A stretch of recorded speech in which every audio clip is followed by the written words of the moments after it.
In this video, I want to talk about a bunch of leaks that have been coming out for Warzone 2 and Modern Warfare 2. Of course, these are all of the important dates for Modern Warfare 2 and Warzone 2. We have Call of Duty Next, which is going to be next week on September the 15th, where they are going to reveal to us a bunch of information about Modern Warfare 2, Warzone 2, and Warzone Mobile. And then we have the beta starting on September 16th, a day after, on PlayStation, with all of the other platforms, including Xbox and PC, the following week. Modern Warfare 2 is set to launch on October 28th, with Warzone 2 releasing on November 16th with Season 1 for Modern Warfare 2, which is exciting stuff because it's very soon after release. Well, it seems like recently, ahead of this Call of Duty Next event, where a bunch of YouTubers and influencers are getting flown out, Activision and Call of Duty had a call with these influencers to break down how the event will play out, and it seems like information from this event has started to leak out. I have no idea who exactly is leaking this information,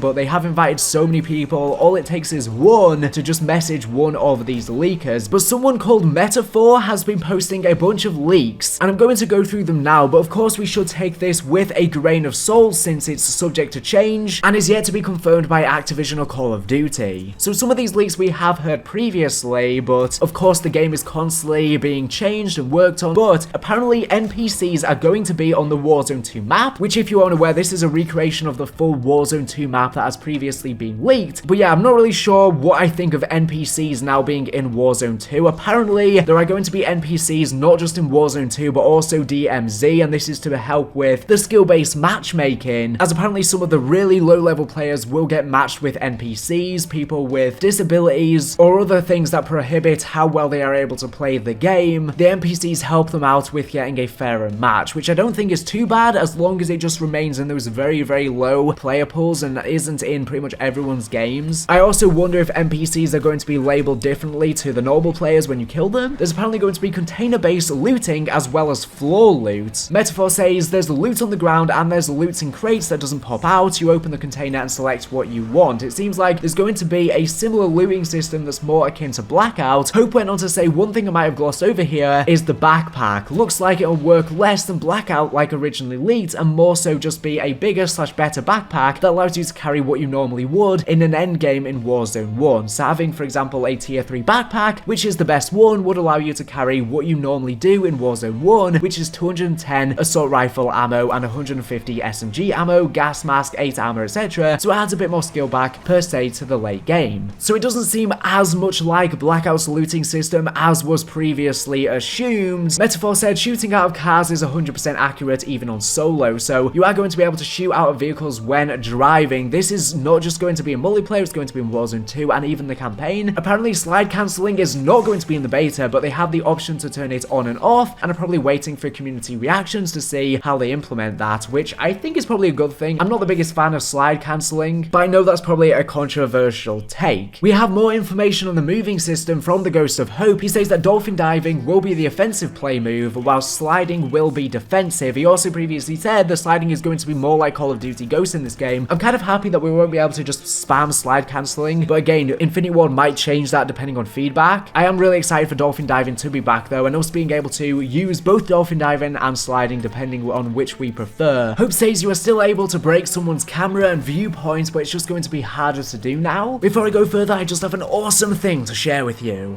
This video has been kindly sponsored by an awesome virtual reality game available exclusively for the Oculus Quest 2 called 4VR Cornhole. The game's actually just released, so be one of the first to play via the link in the description. This year, summer lasts forever. Pick from 50+ unique bags and boards with classic and creative designs to suit each cornholer. Experience the custom beanbag physics tailored for all throws and strategies and optimized for realism. Immerse yourself in 5 stunning holes with more to come. Rock out to your favorite music and playlists using their YouTube-powered media player with full multiplayer sync coming soon. There are challengeable NPC pros in each hole, there's private and quick play options for multiplayer, and 1v1 and 2v2 team battles. Bags, sack toss, dummy boards, doghouse, beanbag toss, no matter what you call it, it's surely the world's greatest lawn game. 4VR Cornhole is the best and first cornhole game for VR. At its core, 4VR Cornhole is an incredible cornhole simulator thanks to a cutting-edge game engine. The game has real field throw technology to recreate everything you'd expect from cornhole in real life. I'm sure a lot of you enjoyed playing cornhole back in the day on the Wii on Target Toss Pro, but thought how much better the experience could be if it could feel more lifelike. Especially with COVID and lockdowns over the past years, people haven't met up in person as often. Well, now you have the perfect solution. Experience the immersive, interactive, lifelike Cornhole experience straight from your home. Join up with friends and people from around the globe, stay fit and healthy from the home whilst having fun on your own and with other people. Maybe you could even find some friends online to one day meet up and go cornholing together. Anyways, if this all sounds interesting to you, like I said earlier, you can check out the game via the link in the description. As I said, it is just available on the Oculus Quest 2. If you have never experienced virtual reality before, I definitely recommend purchasing one. It will blow your mind, literally, and maybe this could be your first game to try out.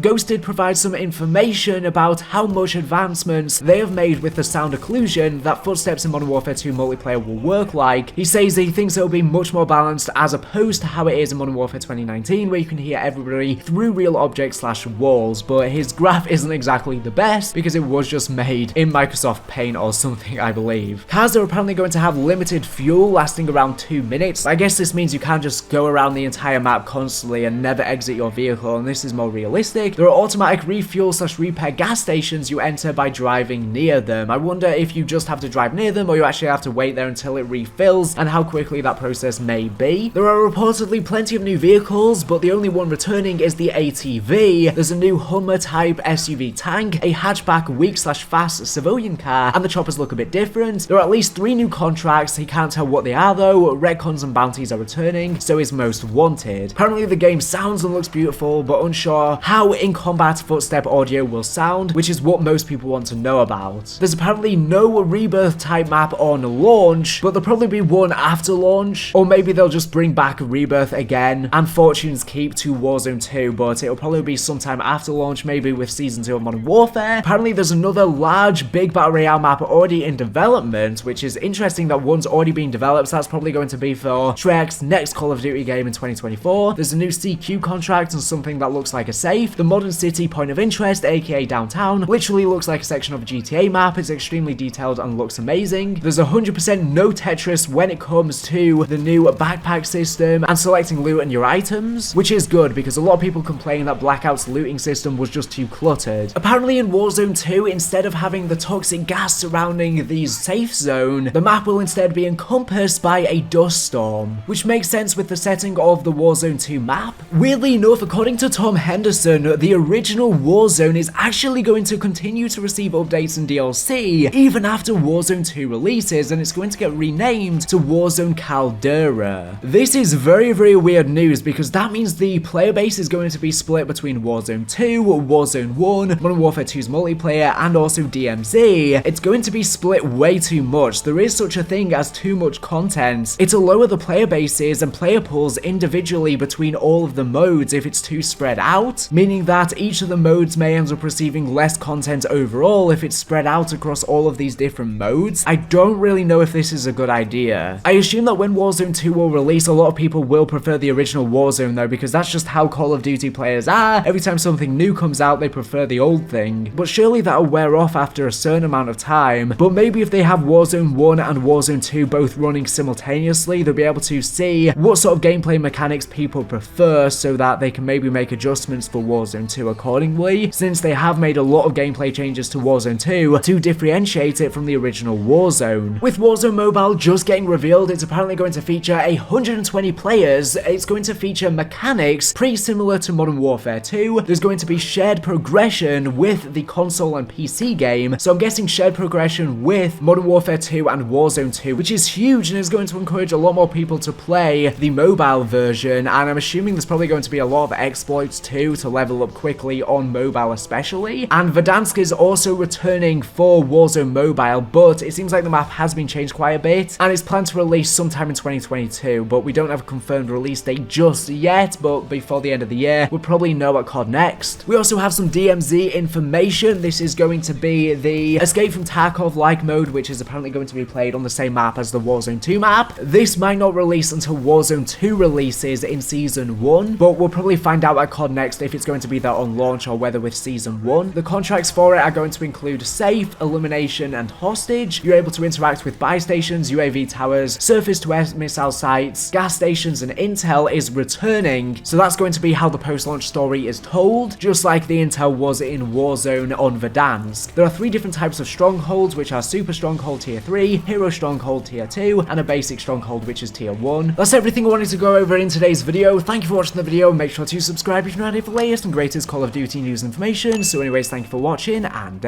bye.